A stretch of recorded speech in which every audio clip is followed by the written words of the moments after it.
Hey, awesome fans, me Megashark, and today I'm reacting to SCP 1966 Scientist Body Scanner. Okay, let's get started. Air travel used to be an event. People climbed aboard planes in their best dress, Yeah. their finest suit, sat in seats with plenty of legroom, and really relished the opportunity to soar through the sky from destination to destination. Now, flying has become, ironically, pedestrian. Sure, some people still take it seriously and revel in the miracle of flight, but most treat it the same as riding a Greyhound bus. For the businessman, with his carefully packed carry-on and phone loaded with news podcasts, That is time, some people, exactly but there's other people that Flying goes on is a chore, one he wishes holiday. he didn't have to deal with. But sadly, he has no choice. Not if he wants to keep being the most valuable employee at his job, the one who never says no to a request from the boss. He's garnered a reputation as a real team player, which really means feel sorry guy who's for up him. for anything the company requests, no matter how boring, annoying, or exhausting. It's gotten him pretty far. And now that he's up for a promotion that would double his salary, he's certainly not going to give up the habit now. Hard. So here he is, stepping out of his taxi at the international airport, ready to hop on the longest flight of his life, 20 hours, non-stop, to Australia for a conference.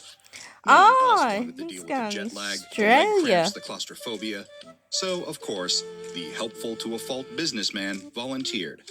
He rolls his small suitcase, precisely measured to meet the size standards for a carry-on, because he can't risk the airline misplacing his checked bag and stranding him at the conference with no suits, and walks into the airport.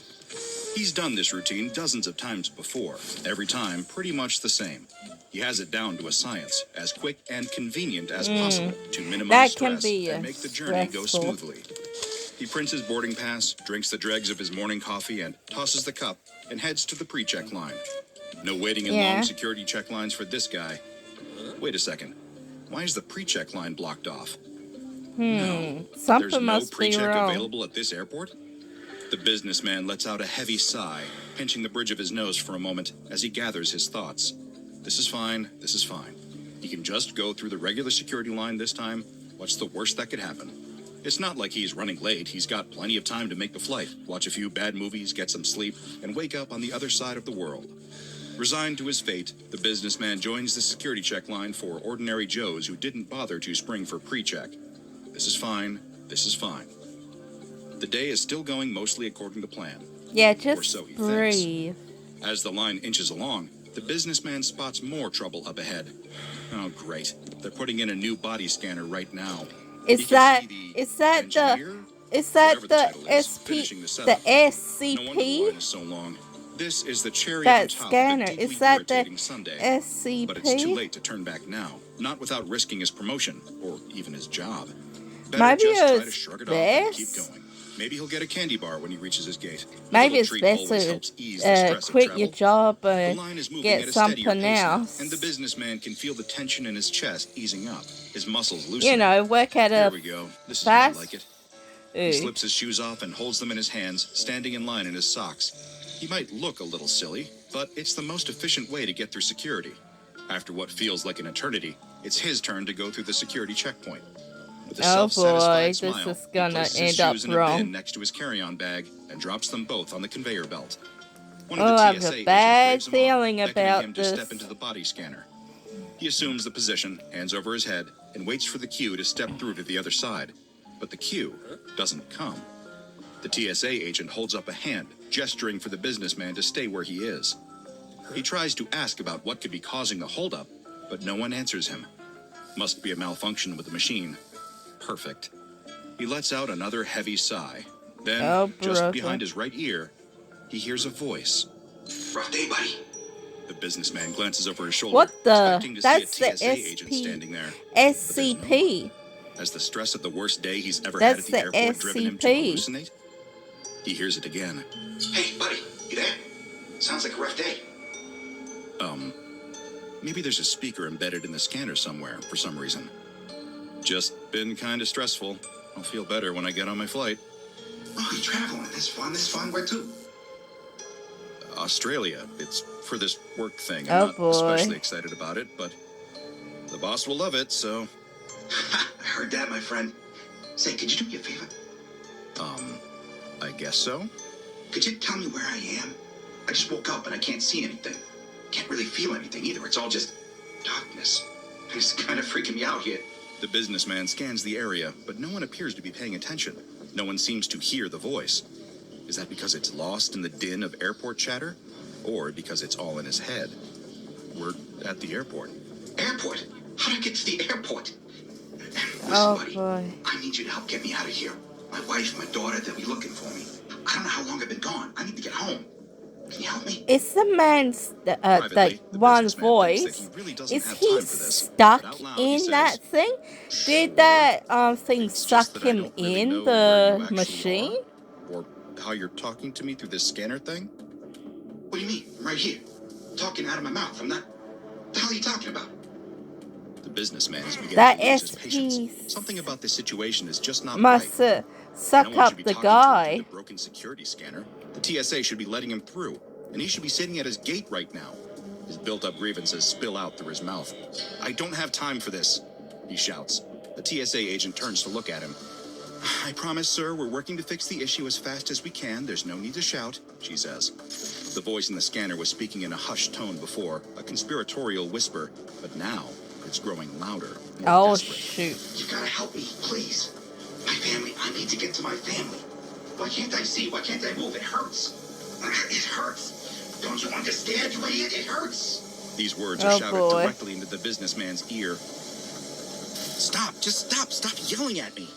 Several TSA agents rush over to inspect the businessman, steadying him and gently guiding his hands away from his ears. They ask him if he's feeling all right, if they need to call someone for him. The businessman snaps, shouting that the scanner is broken, and he can hear a voice inside and something is very, very wrong. Oh, boy. Well, unfortunately for the businessman, he looks more than a little suspicious now, and one security officer pulls him aside, leading him to a small nearby room for a chat. All the while, the businessman insists that the scanner was talking to him, and that he's not crazy. He won't be leaving that interrogation room anytime soon. Unfortunately for the businessman, he will not be making that flight to Australia. Meanwhile, the scanner is causing interference with the other technology at the checkpoint. The agents are scrambling to solve the problem, to keep the line moving while their colleague addresses an apparent mental health crisis nearby. The line keeps moving, and more impatient passengers walk through the scanner.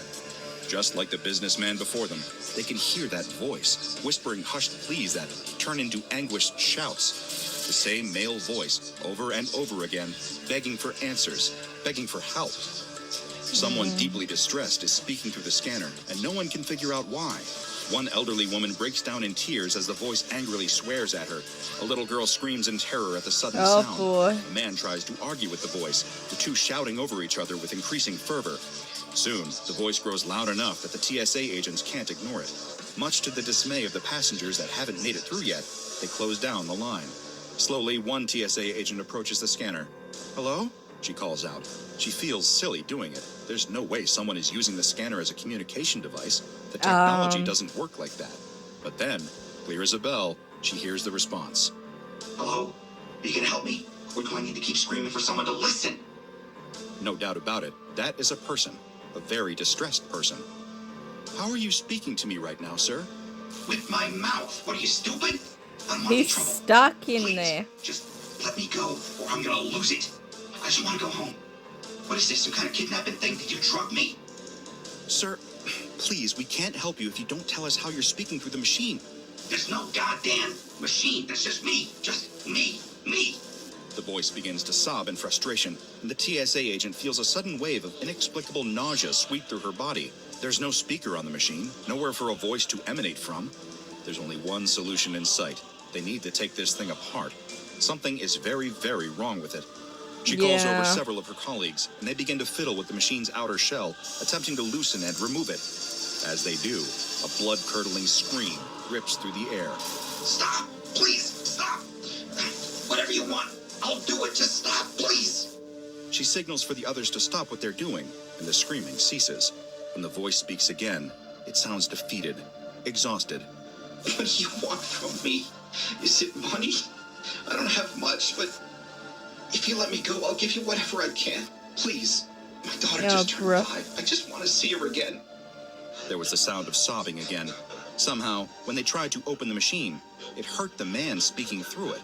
This just gets weirder and weirder. Oh my goodness. Meanwhile, the interrogator in the nearby room receives word that the businessman is not, in fact, having a mental health crisis. He really did hear someone speaking through the scanner, someone that everyone can now hear.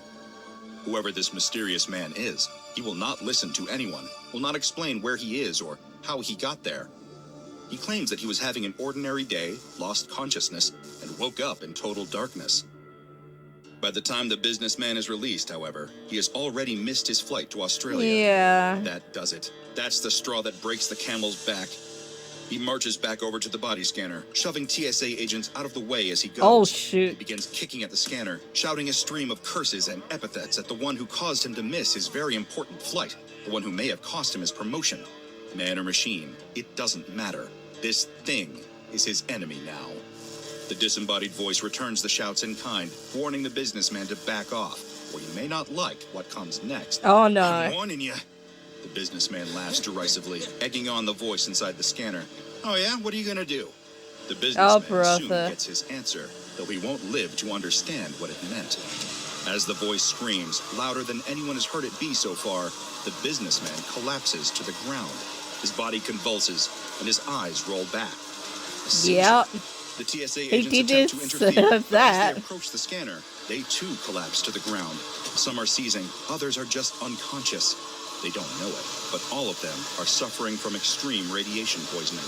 The crowd of passengers waiting to go through security breaks apart, people scattering every which way in search of help or a quick exit. In the next 48 hours, everyone who collapsed will be dead. After 2 more weeks, several of the bystanders will be dead too, all because of the one faulty scanner and the strange voice speaking from inside. Before the story can make the news, it is suppressed by SCP Foundation agents embedded in the media. All living witnesses are given amnesties, and the airport is temporarily closed. The cover story is an attempted terrorist attack, and people are all too quick to eat it up. No one will ever know the truth of what happened, or the nature of the device that would become known as SCP-1966. SCP-1966 is a backscatter X-ray device built by a redacted engineering group sometime in the 2000s. It is approximately 3 meters by 4 meters by 4 meters in size. It was purchased by the American Transportation Security Administration for use in an international airport. Passive scans of SCP-1966 reveal no discernible difference between the internal structure of this scanner and other body scanners with the same design. However, it is no ordinary scanner. Yeah. Shortly after the scanner was placed in its designated airport, it began to emit the sound of a human male voice. So far, the Foundation has been unable to determine where the voice originates from within the structure of the scanner. The voice responds to speech and other auditory stimuli in the vicinity of SCP-1966 and appears to belong to a sentient consciousness that resides within the scanner. It will continue to speak whether or not it is connected to a power source. Wow. In conversations with Foundation staff, SCP-1966 has claimed to be an insurance salesman from London, Ontario, by the name of Mr. J. It remembers being at its daughter's 5th birthday party, which, coincidentally, occurred the day before the scanner was placed at the airport. After the party, it reports becoming blind and unconscious. According to SCP-1966, it cannot see or experience any other senses other than hearing, the feeling of pain when the scanner is tampered with, and a sense of vibrations in the vicinity. It also appears to know when it is being moved, and when someone is attempting to open its outer casing. When the casing is interfered with, it tends to respond by saying, "Ouch!" and "Stop that!" In terms of the tone of conversation, SCP-1966 can be friendly, or it can be angry to the point of being verbally abusive. Whenever SCP-1966 becomes especially upset, it begins to emit a higher level of ionizing radiation. Yeah, with high levels sometimes spiking to the radiation. point of causing immediate fatalities, as well as delayed deaths that occur within 2 weeks of exposure. In order to minimize casualties, it is important that SCP-1966 be kept calm. To this end, keep Protocol him calm. Psi-1966-A was developed. This protocol set a series of rules for Foundation staff to keep in mind while interacting with SCP-1966. First, the entity must always be referred to by the name it gave, Mr. J. If SCP-1966 makes any claims about its memories or identity, they Yeah. must be accepted without argument or contradiction. Personnel should never reference the Foundation, SCP-1966's current form, its acquisition and history, or where it is being contained. If SCP-1966 expresses any self-destructive urges or sentiments, the on-site director must immediately be so notified. dangerous. Junior staff are not considered qualified to handle this scenario, and swift intervention is necessary to prevent any needless radiation poisoning or casualties. If Yeah. SCP-1966 asks where it is, or expresses concern about its environment, it should be told that it is currently in the long-term care ward of a Toronto hospital, and that it suffered brain trauma during a car accident. Yeah, If it that'd be asks to better. speak to its wife or daughter, the only approved response is, "You know you can't talk to them now." This is in reference to the cover story provided to SCP-1966, which is that its wife and daughter died in the same car accident. However, stating this plainly will exacerbate the entity's stress levels and may prove dangerous, so Yeah. a gentle reminder and correction is preferable. Approximately a year after bringing SCP-1966 into custody, the Foundation tracked down a Mr. J, a London, Ontario-based insurance salesman with a wife and daughter. When interviewed under the guise of a survey, his memories and opinions matched those of SCP-1966 up until the date it was first placed in the airport. He was then observed for 3 years, but nothing anomalous about the man was ever detected. For all intents and purposes, he is a perfectly ordinary, unexceptional man. The most unusual thing about Mr. J is that he has, as far as the Foundation can ascertain, never had contact with SCP-1966. In fact, he has never even set foot in the airport where SCP-1966 was previously in use. Somehow, SCP-1966 has developed an imprint of Mr. J's consciousness. But how how? exactly that occurred is beyond my understanding. Yeah. SCP-1966 must be kept in a dedicated bunker 2 kilometers underground. The bunker must have 10-meter thick reinforced concrete walls with an additional 1 meter of radiation shielding in order to prevent any radiation from leaking into the surrounding It's environment. weird. To further reduce this risk, the location of its bunker must be at least 100 kilometers away from any major cities or population-dense areas, as well as Foundation sites. The current location of SCP-1966's bunker is classified and provided only to those who have received special clearance. Yeah, it has to be The monitoring special. station for SCP-1966 must be permanently manned by at least 5 Foundation staff with Level 2 clearance or higher. The Yeah. on-site director for the bunker must have Level 4 clearance and be a certified psychologist. No one may Yeah, it has interact to with be someone SCP-1966 special. without the approval of this on-site director, and any interaction with SCP-1966 must conform to Protocol Psi-1966-A. The tale of SCP-1966 has been difficult for me to shake. It is far from Yeah. the most bizarre anomaly I've researched, or the most dangerous, but there is a compelling tragedy to it. A machine, built only to assist with airport security, found itself suddenly cursed with a consciousness that was not its own. That Nothing is in the world will weird. convince SCP-1966 that it is not a Canadian family man. Its mind is always occupied by thoughts and memories of a life it will never be able to live. A life that, no matter how real and personal it feels, never belonged to it in the first place. Can any of us be certain we are not suffering from the same folly? How can we be sure that our memories, our names, our very identities, are our own? The notion of self is a fragile thing, and SCP-1966 serves as an unsettling reminder that, no matter how secure we feel about who we are, outside observers may be able to see truths about us that we can never hope to comprehend. I never Yeah. expected to feel quite so existential over an X-ray scanner. Check out the Dr. Bob Patreon and become a junior researcher today. Now go and watch another entry from the files of Dr. Bob, like SCP-5150, Anomalous Dental Office. Nobody likes going to the dentist. The smell of the Yeah, chemicals, no the one sound of the does. drill, the indignity of talking with someone's hands in your mouth. I hate But going as to you the settle into the dentist. dentist's chair, something about this particular visit feels especially wrong. No! Why are the Shoot, hygienists that was looking a at you jump like scare. that? Who is this strange doctor entering the room? And why does your mouth feel so full all of a sudden? I You don't can't know. move, you can't scream, and your teeth, they're multiplying? The man has been ignoring his Oh! persistent toothache for several weeks, but he just can't take it anymore.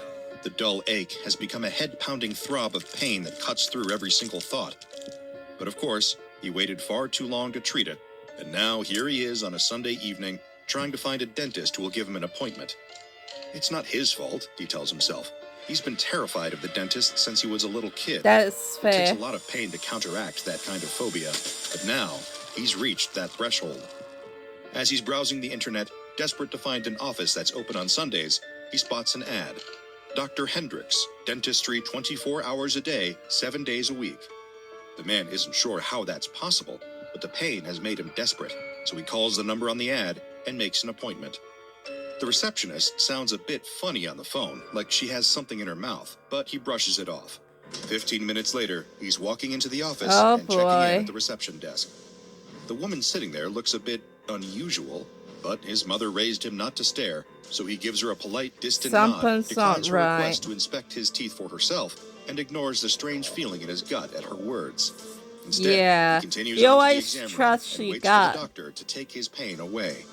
He waits for quite You some should time always until he trust your begins to gut. worry that the dentist forgot about him. Or perhaps this office really was too good to be true, and this Yeah, is some sort of scam. But then the this door opens, doesn't- and in comes Dr. Hendricks with a cheerful demeanor and a smile in his eyes. His mouth is covered with a surgical mask, so I don't like he that. seems like he's definitely smiling. It's a good thing the man came in so quickly, the dentist assures him. His teeth are in dire straits. But don't worry, he's in very, very good hands. And by the time he walks out of the office, he'll be in great shape. Ew, The ew. man asks the dentist if he can be put under for the procedure in order to prevent him from panicking. The dentist laughs uproariously at this request. That's but not he normal. agrees. He places a gas mask over the man's That's face, not and the normal. hissing sound of the gas fills the room. Oh The my man's eyes grow heavy, goodness. and the sterile white room fades to black. When the Dude. man wakes up, he's sitting on the sidewalk outside of the office, a plastic bag of mini mouthwash clutched in his Yeah, hand. that's not His normal. mouth. Oh God, his mouth. It's aching like nothing he's ever felt. Oh! But something else is wrong too. He reaches up to feel around his mouth with his fingers, and all the color drains from his face. His mouth is absolutely crowded with teeth. So many teeth, his tongue can't move without poking up against them. He expected to leave the dentist with one tooth missing, but instead, somehow, he has 30 more than he started with. Unfortunately for this man, who only wanted to have a Oh, toothache treated, that he is. stumbled into the Oh. clutches of SCP-5150. SCP-5150 is a dental office located outside the northwestern perimeter of Indianapolis, Indiana. The office building occupies an area of approximately 140 square meters, and the interior measures 115 square meters. The building is unremarkable in every way, with the exception of an electrical sign above the building's front entrance, which reads, Dr. John Hendricks, DDS. Inside the building, there are 6 rooms and several anomalous entities designated SCP-5150-1, SCP-5150-2, and SCP-5150-3. SCP-5150-1 is the dental office's receptionist. Of course, as you may have already gathered, Yeah, I she is no gathered ordinary receptionist. The entity has standard humanoid features, with the exception of the oral cavity. The entity's maxillary and mandibular Oh my bones, goodness, upper and that's lower what she jaw, looks are like with her. disfigured and mutilated, and have been noted to have missing incisors, extra canines, and bleeding gums. The entity seems to have an intense interest in human teeth, and once she has gotten her hands on some, her anomalous properties will begin to manifest notably. She will insert stolen human teeth into her mouth and into her gums.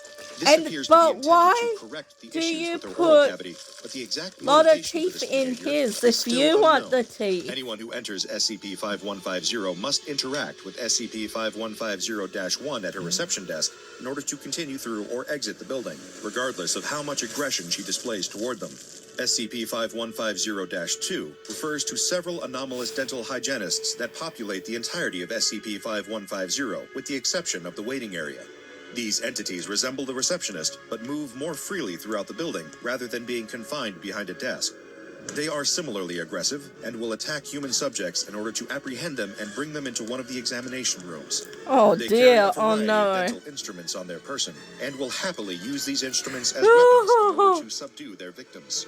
Once the hygienists have taken a human subject to an exam room, they will strap them to an operating table and prepare them to meet the remaining entity lurking within the office. Who's Then that? it's time for the unfortunate human subject to meet the dentist himself. Who? SCP-5150-3, also known as Dr. John Hendricks. Oh, This him. entity spends his time in the examination rooms as well as his personal office. When he is presented with a patient, he will begin to insert teeth directly into their mouth, where But they will anomalously why? take root and result in extreme cases of hyperdontia. The source of these additional teeth is currently unknown.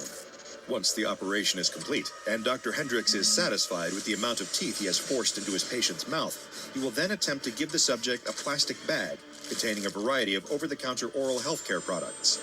These can include a toothbrush, dental floss, mouthwash, and toothpaste. The subjects will not be allowed to leave the building without taking this bag with them. Analysis of these products has not revealed any anomalous properties. On July 9th, 2023, Yeah. the SCP Foundation conducted an investigation of SCP-5150. Subject D457142 Oh my was ordered to goodness. investigate and explore the building. He was equipped with a camera and microphone, as well as a chocolate bar, which was placed in his pocket for emergency Why use. don't they Control get lead was all assigned to the Bobby get Daniels, many and of Marcus the Drago and agents Andrew go Fuller in were there? additional team members on the investigation. D457142 approached the building, but hesitated before going inside. Oh He my asked what would goodness. happen after he entered the building, but Daniels refused to elaborate. His questions went The poor unanswered. guy. With no other option, D457142 entered the building. When he opened the door, a doorbell dinged to signal his entry. Be so As the door painful. closed behind him, he could hear a click as the lock slid into place. This sent the man into a state of anxiety, and he attempted to open the door. It wouldn't budge. He called out to Control over the microphone, begging them to unlock the door, promising that he would not run. Daniels at Control explained that he couldn't do anything about it, as the Foundation had no control over the doors. That lock was all SCP-5150's doing. After some hemming and hawing, D457142 had no option but to proceed and continue into the waiting area of SCP-5150. Inside, he saw a row of 4 chairs, a smattering of assorted toys Oh my common to goodness, any that medical poor waiting guy. room, and more chairs. There, off to the side, was the counter, and behind a sheet of glass with a small opening approximately 1.2 meters tall and 0.8 meters wide, the receptionist was waiting. Strangely, the camera feed was not able to pick up any of the receptionist's physical features, leaving the test subject alone to observe her and try to make sense of what he was seeing. Nothing was especially out of the ordinary in the room at first glance, aside from the episode of Buffy the Vampire Slayer playing on one of the waiting room TVs. Oh The shoot. subject walked through the room, taking note of everything that he saw. Then he turned to face the receptionist. The receptionist was dressed in a white collared shirt with a white face mask covering her mouth. There was a sheet of paper directly in front of her. She greeted the test subject. "Hello, sir. Can I help you schedule an appointment?" Unsure of what else to do, the test subject played along. He asked her how to proceed with scheduling, and the receptionist handed him a pen and directed him toward the paper in front of her. She instructed him to sign and then wait for his appointment with Dr. Hendricks in 5 minutes. Once the subject signed the paper, the receptionist stated, "Now, before you can enter, there's one thing I'll need to see." The subject agreed, asking what she needed to see. His The tooth. receptionist responded, "Your teeth, of course. May I see them?" As you might expect, the test subject found the request off-putting and Yeah, it inquired is. why she might need to see his teeth. She responded in a friendly tone, "I'm currently taking online classes for dentistry and I need experience. Occasionally patients will let me take a look at their teeth so I can predict how well an appointment with Dr. Hendricks will go. Will you let me try with you?" The subject relented, opening his mouth. As soon as he did, the receptionist reached out and grabbed hold of the lower left quadrant of the man's jaw. The receptionist praised the man's teeth, exclaiming how clean they were. Then she quickly pulled a pair of pliers from underneath her desk, clamping them to the bottom central incisors of the subject's mouth. She pulled toward herself with a sudden, sharp yank, extracting the teeth from the subject's mouth in less than 1 second. The test subject recoiled, clutching at his mouth and screaming in pain and shock. Blood dripped onto the camera lens as the subject struggled to wipe it away. He stumbled toward a nearby tissue box, grabbing a fistful of tissues to sop up the blood and stem the flow. Meanwhile, the receptionist went about her business. She stared at the 2 bloody teeth in her hand, admiration in her eyes. Next, she removed her face mask, revealing her disfigured oral cavity, and began to forcefully insert the new teeth into empty areas of her gums. As the subject backed away from the reception desk in horror, the receptionist called out, "Dr. Hendricks can see you now, sir. Please head to room 3 for your examination." Of course, the subject was reluctant to continue into the Oh, building. the poor but Control guy. insisted that he go through the door leading to the exam rooms. At first, he refused, but after a reminder that he was locked in and the promise of a medical team waiting for him after the investigation was finished, he saw no option but to move forward. So he tossed his bloody wad of tissue paper in the trash and pushed through the next set of doors. As before, he could hear the click of the lock behind him, trapping him inside. He stepped That's so carefully into the hallway, bad. pressing his body against the left side of the wall as the sudden sound of laughter echoed through the hall. Where was it coming from?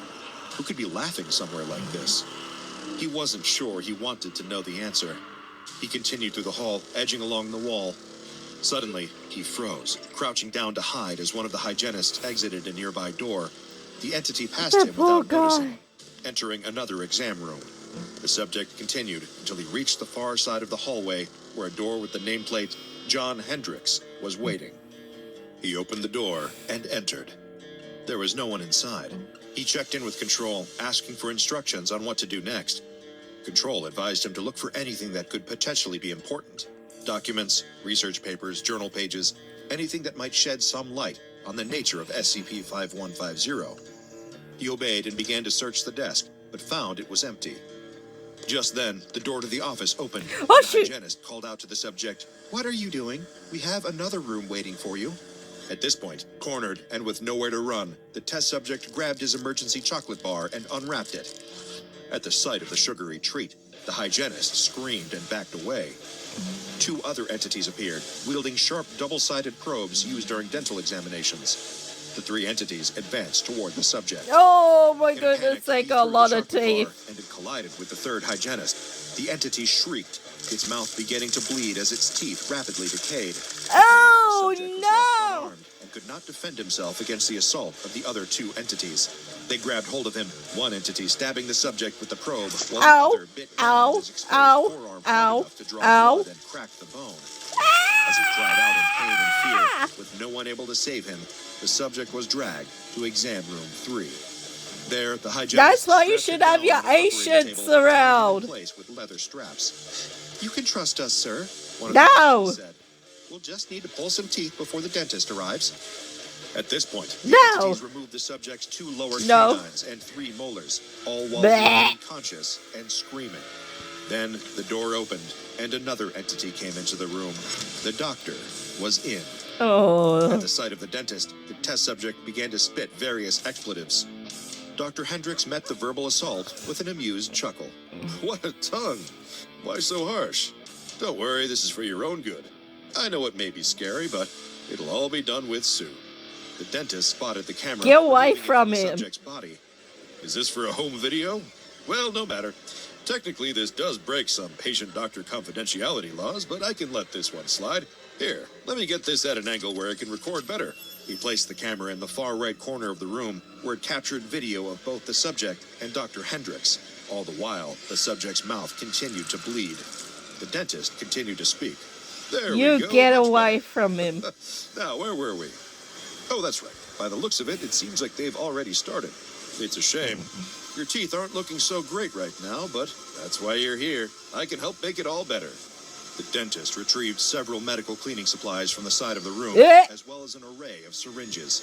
Then, he was ready to work. The test subject's nightmare was far from over. The dentist elevated the operating chair and inserted a Jennings gag device into the subject's mouth in order to keep it open. What happened next could have been briefly mistaken for an ordinary teeth cleaning, other circumstances aside. The dentist used a dental mirror and several tools to pick and scrape at the remaining teeth in the subject's mouth, as if checking for plaque and tartar. Next, however, things got a bit more gruesome. He swapped the probing tools for a That dental was drill and began to gruesome. dig into the subject's gums and inner cheeks. The drill was used on the subject's mouth for a duration of 15 minutes. If you're concerned about the lack of anesthetic used during these procedures, allow me to clarify that various high-quality anesthetics were administered. However, they were injected in the wrong locations or at insufficient It is dosages to adequately reduce the horrible. subject's pain. Sadly, he was fully aware of every agonizing sensation. After 2 hours, the dentist cheerfully remarked, "We're almost done with the cleaning." He added, "You're doing just fine. See, I knew you wouldn't be so snappy after I started my work." Don't worry, I'll just have to do one more thing. But before I can do that, I'll have to move your camera. I can't allow this to be recorded. You understand, right? He turned the camera so that the lens faced the wall, preventing any visuals of what happened next from being captured. This is especially unfortunate, given that this was the point in the procedure at which the dentist's anomalous abilities manifested. The nature of these abilities is still, sadly, unknown. All that was captured by the microphone was moans of pain and the sounds of crunching as the subject's new teeth crowded into his gum line. After 20 minutes, the procedure was complete, and the dentist handed the subject a bag filled with various oral care items. Eventually, the subject was able to exit the building. When he emerged, he was pale and shaking, with splatters of blood down his shirt and an extreme case of hyperdontia. There were so many teeth present in the subject's mouth that he was unable to speak coherently. He was then taken to Site 334's infirmary, where his hyperdontia was treated, and he was debriefed.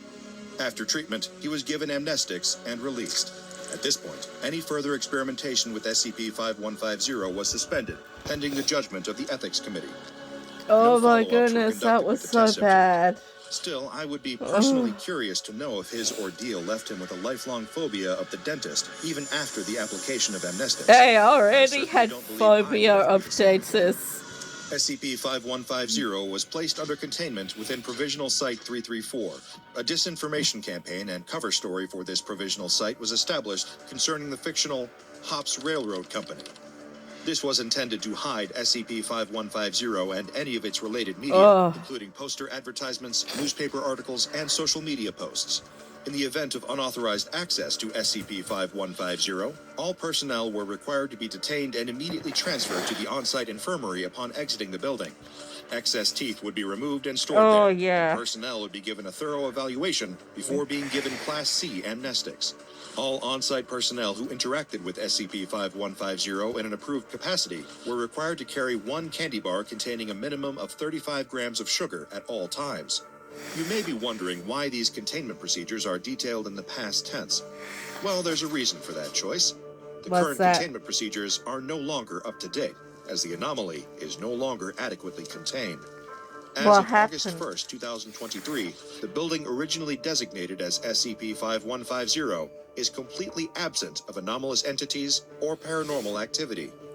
It is unknown how or why this shift took place, but the anomaly appears to have moved rather than disappeared. On September 22nd, 2023, posters advertising the dental practice of one Dr. John Hendricks were reported near the city of Greenwood, Indiana. All personnel assigned to Provisional Site 334 have been given a new directive: relocate and recontain SCP-5150 wherever it is migrated to. The dental health of innocent people depends on it. Remember to take good care of your teeth. Brush and floss every day. And be sure to attend your regular dental checkups. And of course, always count your teeth before and after an appointment, just in case. A pair of SCP Foundation researchers open the door of a containment cell and find themselves staring at something unlike anything they've ever seen before. Sitting in the middle of the room. I don't want to watch that one. I'm going to do a different one. Okay. This one is SCP-4934. The House of the Chuck-Built Looney Tunes. Anything valuable. Cash and jewelry are the main score. Slipping in under the cover of darkness should be no trouble for a group of seasoned burglars like them, but they want to know that job will be worth it. That's when the ringleader tells them the reason he wants to hit this house in particular, because of who previously resided there. Some big-shot Hollywood cartoonist had lived there, an animator who launched some pretty well-known cartoons that each of the gang remembers from when they were kids. And so, the ringleader tells them, the cartoonist had a study where he used to do all his drawings. If they can find an original piece of his, something that the public has never seen, especially something with one of the cartoonist's famous characters, then something like that would sell for big bucks at auction. Hearing the ringleader out, one by one, the rest of the crew start to be enticed by the prospect of a big payday. All they've got to do is get into one room. Getting into the house is easy enough. The group is all dressed in full black from head to toe, including balaclavas and gloves. But the door to the study proves a little more challenging. It's not that it's locked, though, more that it's impossible for any of the burglars to get through. The ringleader heads there immediately, quietly turning the handle and slowly opening the door. Suddenly, something from inside the study grabs him and pulls him inside, grabbed the door him? closing behind him. As the rest of the group exchange panicked whispers and try to get the study open again, they can hear the sounds of commotion on the other side of the door. Shoot. There's a scuffle. Fists are flying. In fact, it sounds like a full-on brawl. Yeah. They manage to pull the door open, only for the ringleader to come tumbling out as if he'd just been thrown with great force. Even in the low light, the burglars all notice something's different about him now. His outfit's changed, his dark clothing replaced by a cartoonish black and white striped top with a domino mask over his eyes and a large burlap sack over his shoulder labeled swag. Not exactly the inconspicuous look the group was going for. Another of the burglars tried opening the door a sliver, seeing if whoever had beaten up their boss was still in there. The study looked empty, so he slipped inside, only for the door to slam shut behind him. Oh, shoot. The rest of the gang try to get inside, only for a voice to whisper from the other side that they can't come in.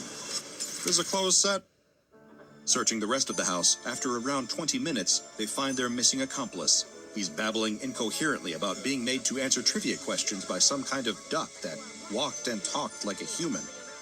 He seemed to be presenting a game show, but each time the burglar answered a question, even if he was correct, the duck would subject him to a bizarre punishment. Oh my goodness. The only thing he remembers was having the Rock of Gibraltar dropped on him, then waking up in another part of the house. The ringleader checks him over for injuries, only to find an exaggeratedly large bump protruding several inches from the man's head. Hurt. Determined to get in the study, the ringleader marches back over to the door and swings it open. To his surprise, a tree trunk is standing in his way, with a single sheet of paper stapled to its bark. No. The paper has 2 words crudely written on it. I know this. Reaching out to tear the poster away, the No. ringleader finds another one underneath. This one says, Duck Season. Alright, He but keeps tearing this. away alternating posters, going back Don't. and forth between duck season and rabbit season, until he reaches one underneath all the others. This one says burglar season, followed by the barrel of an old hunting rifle poking out from behind the tree. While the estate situated in Newport Beach, California may seem unassuming from the outset, there exists an anomalous secret behind its walls. Records indicate that the house and the surrounding grounds were formerly the property of the late Chuck Jones, cartoonist, painter, and animator who passed away in 2002. Since his death, the Newport Beach house fell into the possession of Jones's estate, which was subsequently bought by the SCP Foundation, using a front company to mask their activities.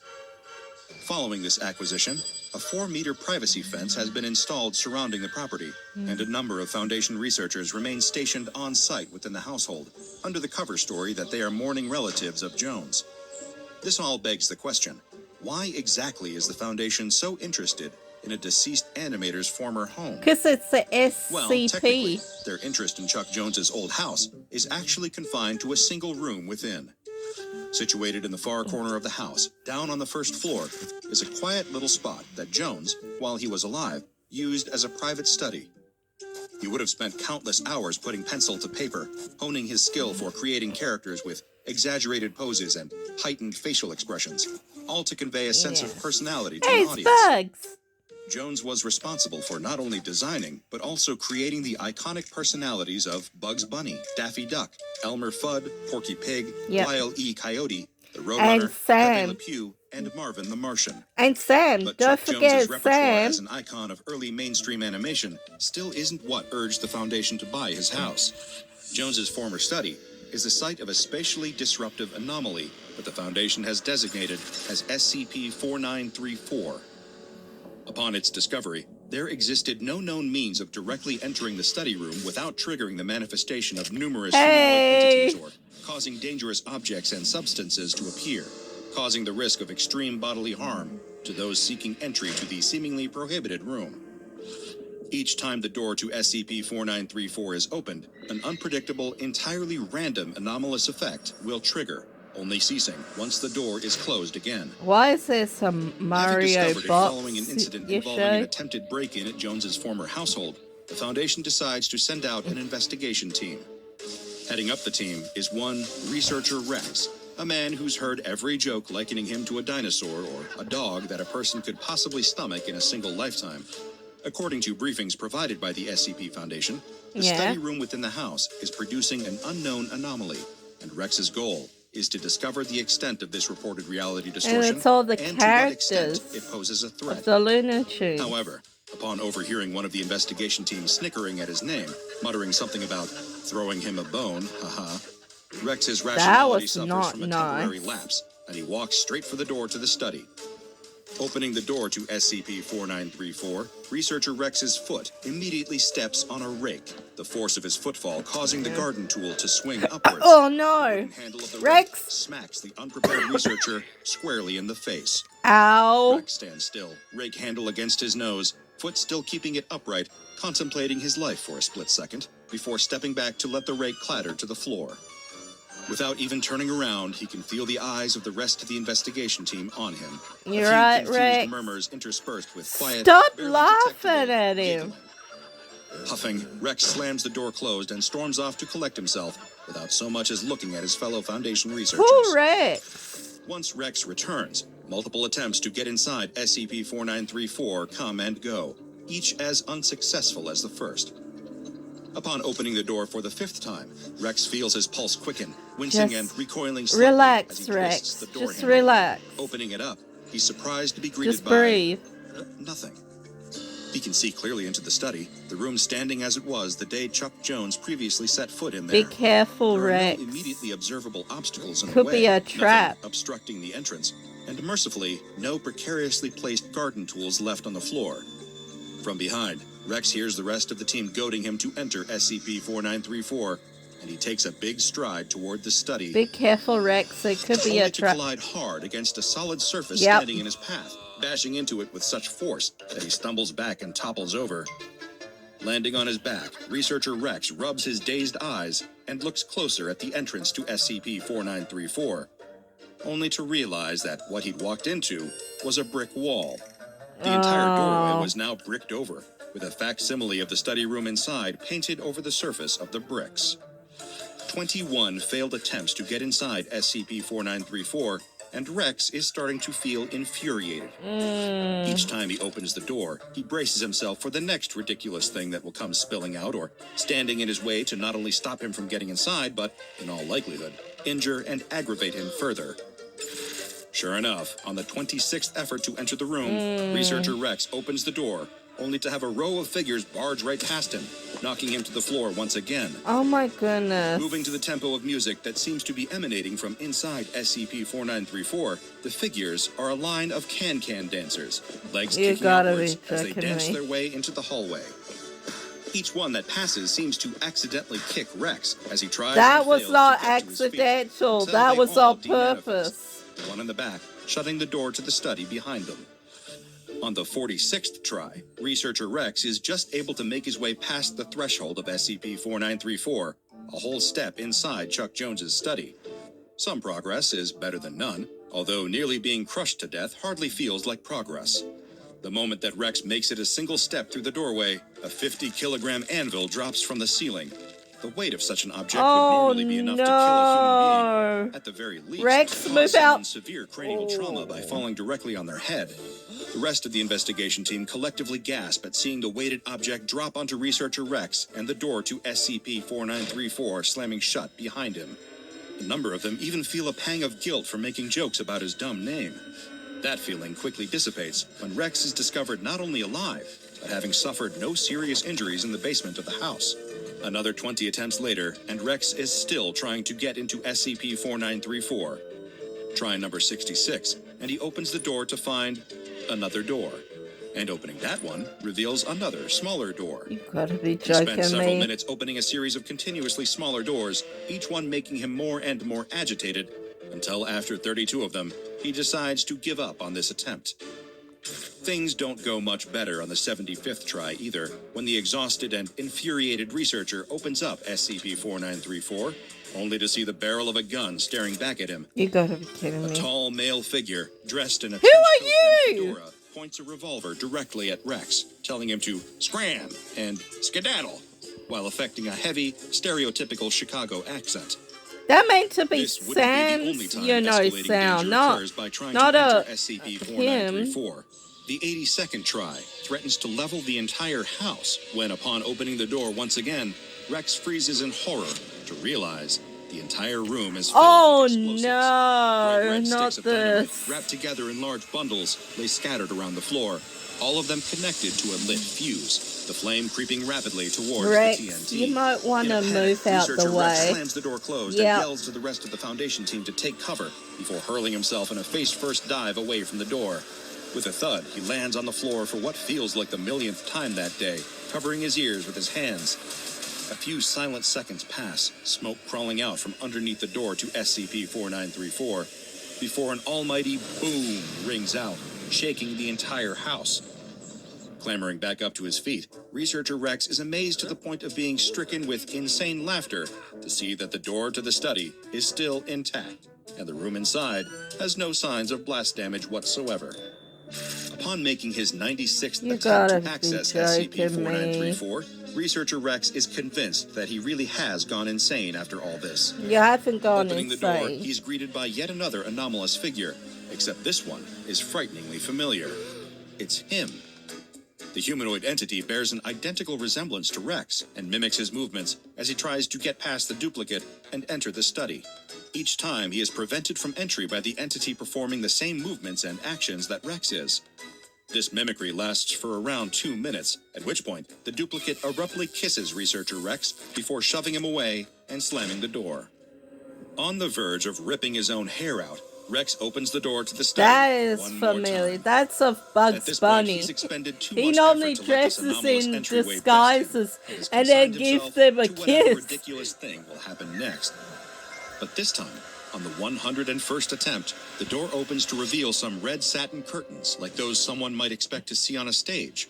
Before Rex can reach out to part them, a creature bursts out from behind, its head poking out Hey, between the curtains. Porky. It seems to be some kind of porcine humanoid, walking bipedally, possessing the features of a pig, but also at least the decency to dress itself, specifically in a small tailcoat. Poking out between the curtains, the creature stammers out a single phrase before shutting the door to SCP-4934. That's all, folks. That's all, folks. Following the creature's sudden disappearance, Rex is astounded to discover that after so much effort trying to get inside, he can enter the study without further issue. SCP-4934 is reclassified as neutralized, and researcher Rex is discharged on a 3-week sabbatical after a Foundation-appointed psychiatrist determines he is on the verge of a total mental breakdown.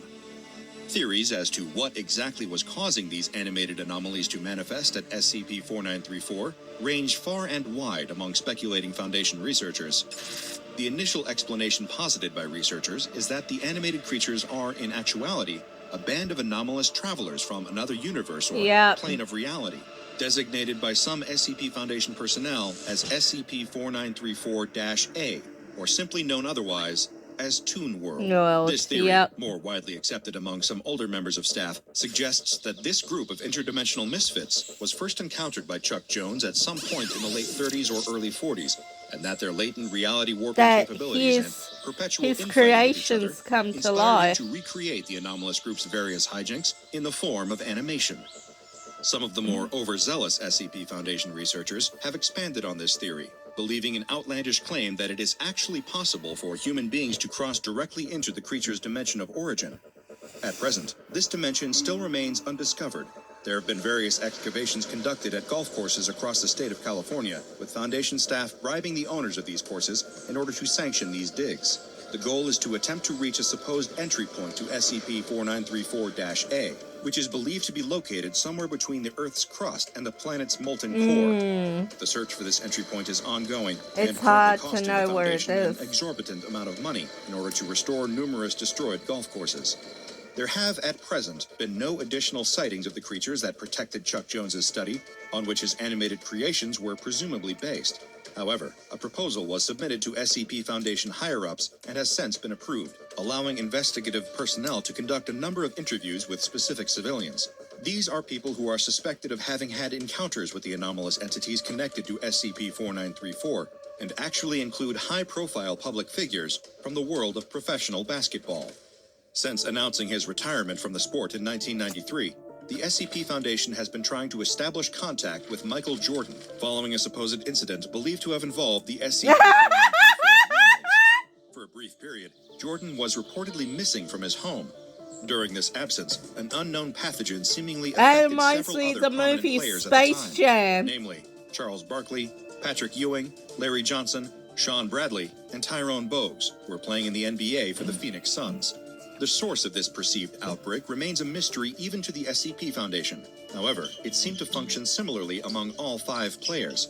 During a game, each one spontaneously developed issues with hand-eye coordination that severely affected their performances on the Yeah, field. that's Space Jam. Examinations of Yeah. the players revealed nothing The out of the movie ordinary. Space Jam. However, before the SCP Foundation could launch a full-scale investigation into the anomalous illness, all present symptoms seemed to be miraculously cured after Barkley, Ewing, Johnson, Bogues, and Bradley met with Michael Jordan in private.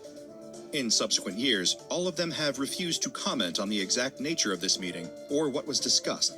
Those that have either only retained a vague recollection of events or seem to disclose that they still don't fully understand what happened to them. All that is known is that once Jordan had returned from his brief disappearance, the talent of these other 5 basketball players was no longer affected. The SCP Foundation is still attempting to contact Michael Jordan to discuss this incident and whether or not he interacted with the anomalies connected to SCP-4934. Research personnel have since taken to categorizing this incident and others like it. Well, case of he's friends spatially with the peculiar anomalous lunatic. converging on Earth, and have also codenamed the 1993 event as the Jordan Anomalous Meeting 1. This is often abbreviated to Space Jam 1. There are also some personnel who suspect that another incident took place more recently in 2021, this time involving widely celebrated Los Angeles Lakers player LeBron James having an eerily similar encounter with the SCP-4934 entities. This is tentatively being referred to as the James Anomalous Meeting 2, or Space Jam 2. Yeah. However, there are a number of Foundation staff that vehemently deny this ever occurred. Confirmation of these suspected incidents is still being sought out by Foundation researchers. An alternative theory as to the origin of the SCP-4934 entities has been presented by a staff member. Their explanation suggests that the creatures protecting Jones's study were, in fact, creations brought to life by the illustrator's own imagination. While unsubstantiated, it has been suggested that Lola, through anomalous sorry. means, Chuck Jones was capable of reality manipulation to some degree. If true, this seemingly did not present any clear threat to reality during his lifetime. However, the claim that Jones possessed any latent anomalous abilities, let alone the power to create sentient life, if often not very intelligent life, has been widely disputed. Numerous Foundation experts and reality warpers have closely examined a number of his original drawings and studied every episode of Looney Tunes that Chuck Jones was directly involved with. They have detected nothing anomalous about any of his work. Proponents of neither theory widely believe that the SCP-4934 entities existed separately from Jones himself, and were merely protecting his home and study in the wake of his passing, eventually departing once their grieving was done and leaving SCP-4934 neutralized. In other words, that's all. So, folks. Check out the Dr. Bob Patreon and become a junior researcher today. Now go and watch another entry from the files of Dr. Bob, like SCP-428, The Crowd. I got another one I want to watch. It's this one. The year is 1949. The place, the City of Angels, also known as Los Angeles. SCP-3940. Well, this town gives The that Big Biblical Apple a run for its Fetus upon Bugs People Bunny. here sleep, sure, but they all do it with one eye open. You never know who might stab you in the back. Yeah. And use you to climb up the next rung to fame and fortune. Because that's what everybody's chasing out here. Following the glitter of Hollywood There's stardom, a lot of people whatever small out there town that they will manage to stab you in crawl the out of. back. But some unlucky so-and-sos find out once they arrive that all that glitters is not necessarily gold. Sorry. No one knows that hard truth better than one of LA's best private detectives. You probably haven't heard of him, unless you've ever found yourself in a real tight spot. No one ever steps into the detective's office when they're having a good day. No, it's folks who hit rock bottom and found something lower, who know their way around the underbelly where the Angel City's demons like to hide. On this particular day, An unusually rainy day for a city with so Yeah. much sun. One of these poor, unfortunate souls knocks on the detective's This door. He's sitting at his desk, drinking a cup of strong black coffee and watching the rain, when the knock shakes him back to earth. The door opens a crack, and a beautiful blonde in a gray coat enters. She's so pretty. She heard a rumor that if the cops can't help you solve a case, he's the guy to see. He shrugs, put taking a sip of coffee. your Maybe coat that's true. back on, man. Maybe it isn't. Depends on the case, of course, and depends if she can afford his fee. She laughs at this, tossing him an envelope stuffed to the brim with I cold, don't like hard her cash. laugh. Money, she assures him, is no object. The detective counts the money, inspects it to make sure it's the real deal. It is. He slides the envelope into a drawer in his desk, then folds his hands, leaning forward to give the mystery woman his full attention. Who What is brings she? her into the office today?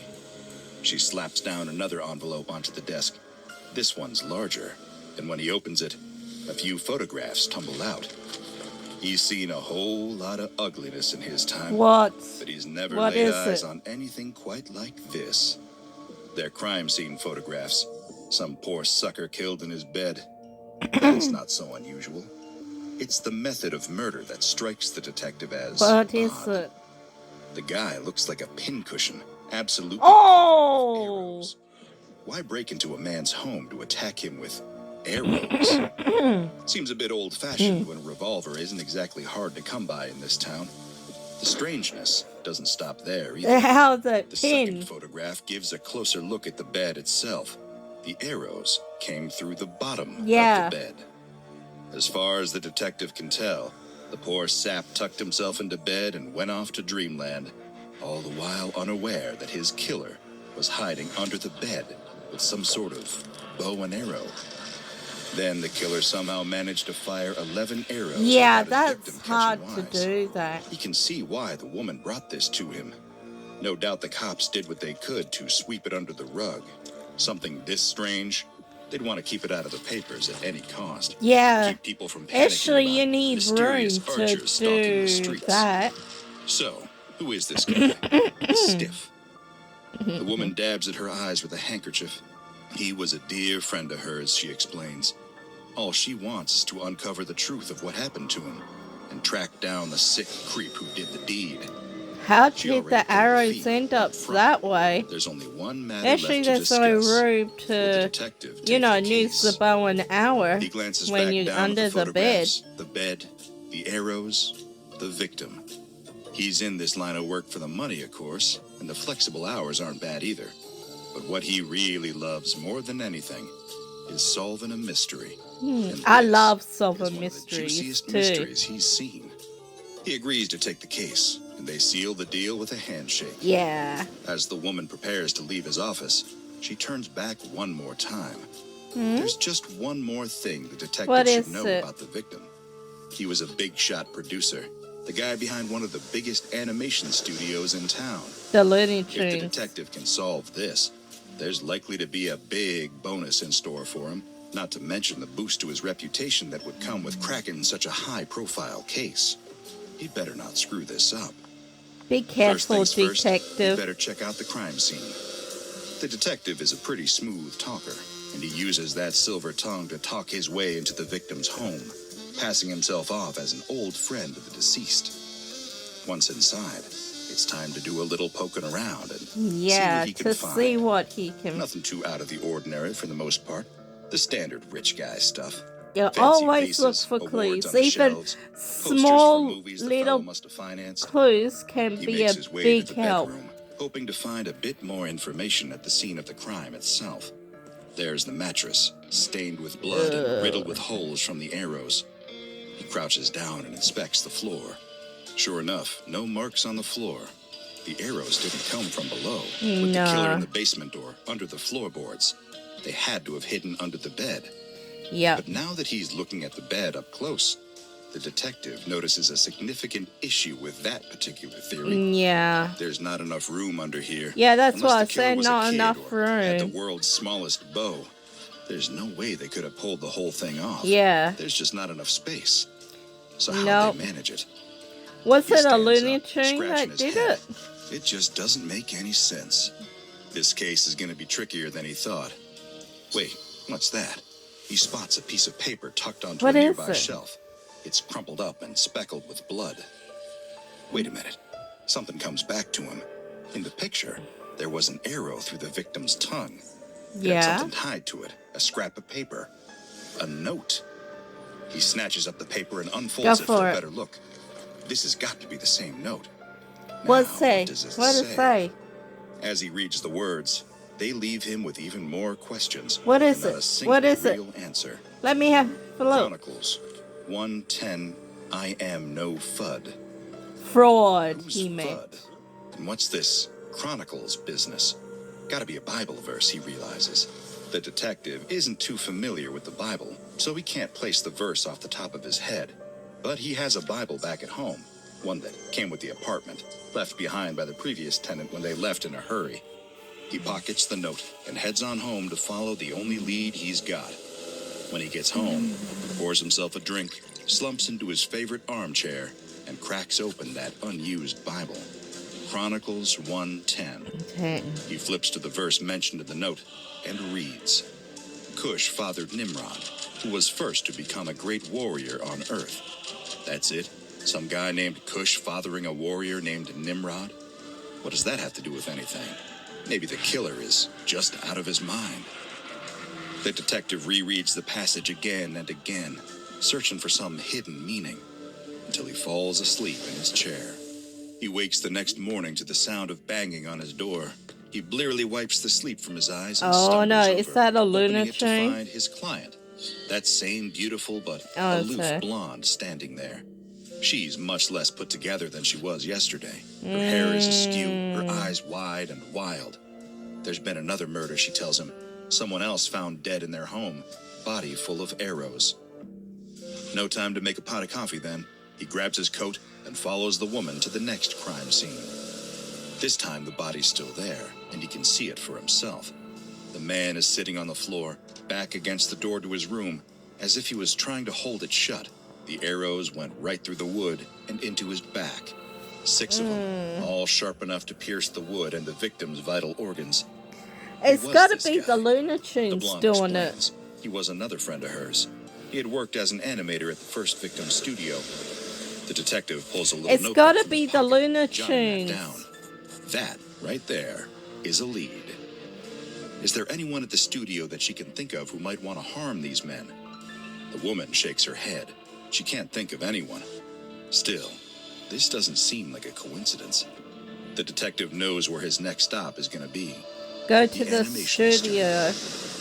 After a thorough examination of the new crime scene, and not a single new clue to show for it, the detective hoofs it over to the animation studio.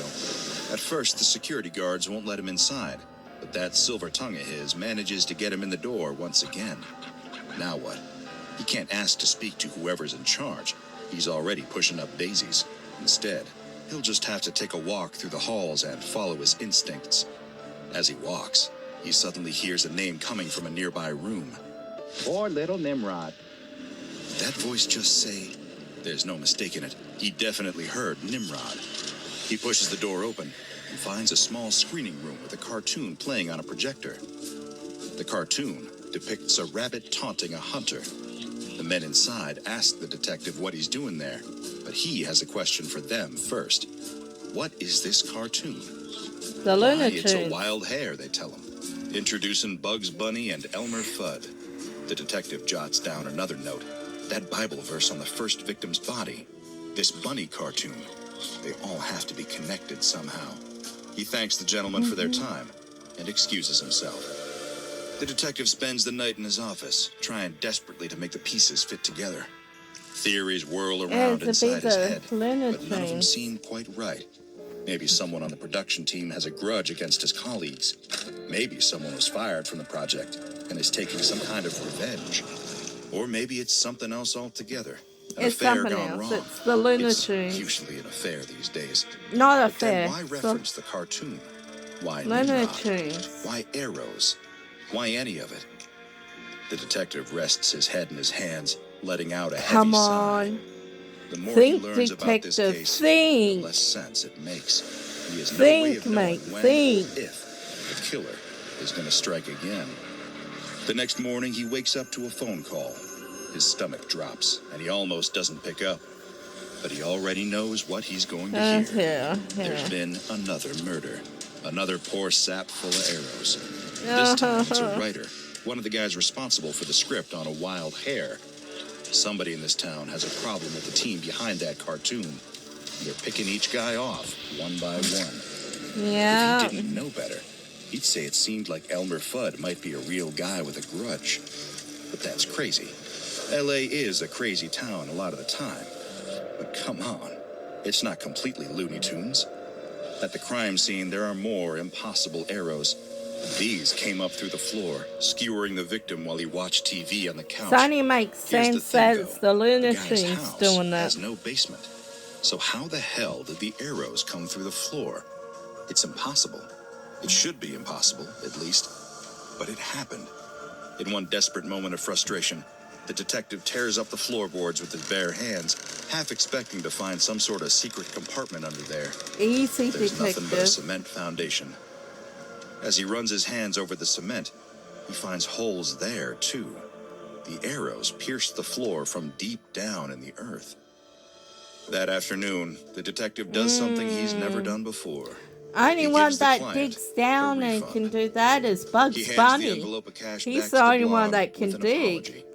She blows her nose into her handkerchief and gives him a goodbye kiss on the cheek. Some questions, it seems, were never meant to be And answered. he can Even the greatest private disguise to detective in the city anything. has his limits. He heads to a local watering hole that night to drown his sorrows and gets a bit chatty with the bartender. He tells him about the case with no answers, the mysterious archer picking off animators around town and defying the laws of nature.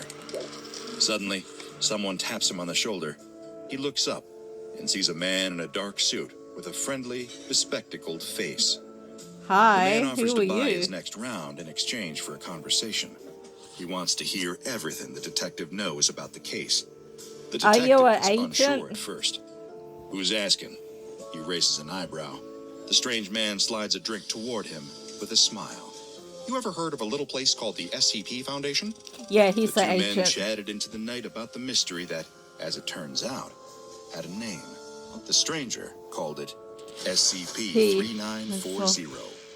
SCP-3940 refers not to one entity, but to a series of 56 murders that occurred Yeah. between 1949 and 1989.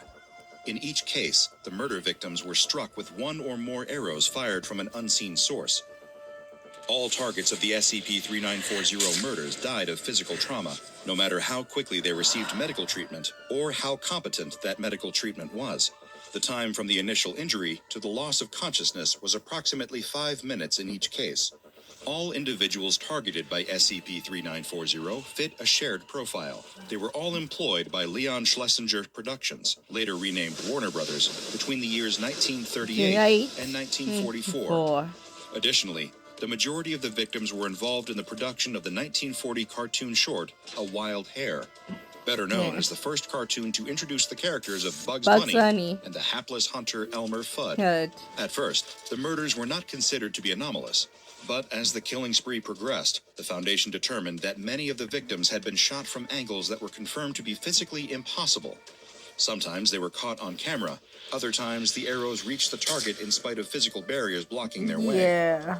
One particularly notable example is the fate of Phil Monroe, one of the original animators of the Looney Tunes series of cartoons. In 1988, the Foundation became concerned that Phil would be the next target and brought him to Foundation Site 19 for his own safety.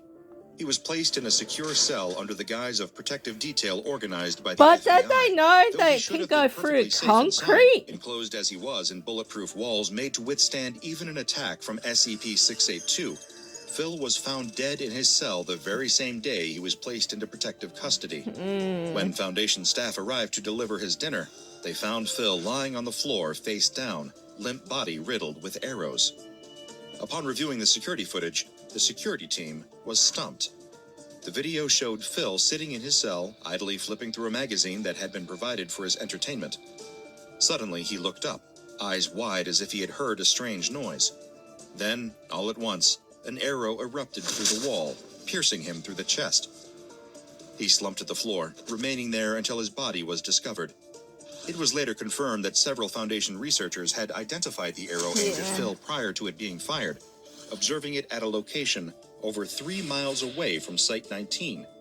But when the arrow was launched, it managed to travel 3 miles, pierce through the ground, and make its way through multiple layers of Foundation security walls before reaching its intended target. This was the incident that caused the Foundation to abandon any attempts to protect SCP-3940's victims. If the arrows could travel such long distances and pierce supposedly unpierceable walls, then it seemed to be a futile endeavor. The Foundation first discovered SCP-3940 in 1949, when Leon Schlesinger was found dead in his home. He was still lying in his bed, pinned there by 11 arrows that had shot through the bottom of the bed, up through the mattress, and into his body. Curiously, the floor beneath the bed was completely undamaged. One of the arrows was lodged in Schlesinger's tongue and had the note referencing Chronicles 110 attached. Originally, the Foundation suspected that the anomaly was an isolated incident, a series of attacks being committed by one person of interest. But it quickly became apparent after 3 near-identical cases in a row that this was something much more anomalous. On July 10th, 1989, Mel Blanc, the prolific voice actor perhaps best known for playing the character of Bugs Bunny beginning in 1940, was killed by a total of 59 arrows. Oh my Don't look that up. goodness. You won't find any further details. I'm told there was an elaborate cover-up involving the press and the Blanc estate, but trust me when I say, I have done my due diligence and confirmed the story via some, shall we say, alternative sources who wish to remain anonymous. The arrow bisecting Blanc's famous cheeks had a note attached, reading, "In Assyria, we punished slander with death." Meanwhile, at the exact moment of Blanc's death, the statue of Bugs Bunny outside of Warner Brothers Studios was pelted with a barrage of approximately 4,000 arrows, pummeling it from every direction, including underground, which should have been impossible, until it was reduced to rubble. I guess When the it dust had wasn't settled, a bugs. I secondary guess barrage someone, of 372 arrows was another fired at the ground in lunatic front of that the hate statue's bugs. remains. When viewed from above, the arrows spelled out a message. "That's what's up, Doc." Following the death of Mel Blanc and the assault on the Bugs Bunny statue, 2 simultaneous events designated Incident 3940-1, there has been no further SCP-3940 activity detected. Containment measures previously in place included disinformation protocols regarding the victims and their deaths, and guidelines for tracking the killer. Initially, the Foundation attempted to intervene and protect predicted bugs victims. on this side. But after these efforts failed 14 What's up, times in a row, Doc? they were suspended. So Because maybe it SCP-3940 has was been inactive that for decades, its designation has been Ford? changed to neutralized. You know, It the appears upper that one. Nimrod got the revenge Maybe he it's craved. him. It seems to me that something took offense to Bugs Bunny's snide invocation of Nimrod in the Wild Hare cartoon. Nimrod, for those unaware, is a biblical figure known for being a mighty hunter. Perhaps, and this is just an educated guess, he would hunt with arrows. Far be it from me to suggest that a figure from the Bible went on a quest for vengeance against Warner Brothers and the creators of Bugs Bunny, but stranger things have certainly happened before. Yeah, a lot of I strange can't be entirely things. certain if Nimrod himself carried out these anomalous killings, but it seems that someone very powerful took it upon themselves to dole out some truly Old Testament-style justice. An eye for an eye, a tooth for a tooth, a wound for a wound. Oh my When the grudge goodness. was settled, then the killing stopped. Whatever may have triggered the event, I'll certainly be careful which names I throw around as an insult in the future. You just never know who's listening and what they might do about it. But I fear I've rambled on a bit too long, I think. For now, that's all, folks. Yeah, Check that's out the all, Dr. Bob folks. Patreon and become a junior researcher today. Now go and watch another entry from the files of Dr. Bob, like SCP-7066, Zombie Simpsons. Well, that'll be it for now, awesome fans. Don't forget to hit that like button, subscribe, and comment down below. Have a nice day, awesome fans. Bye.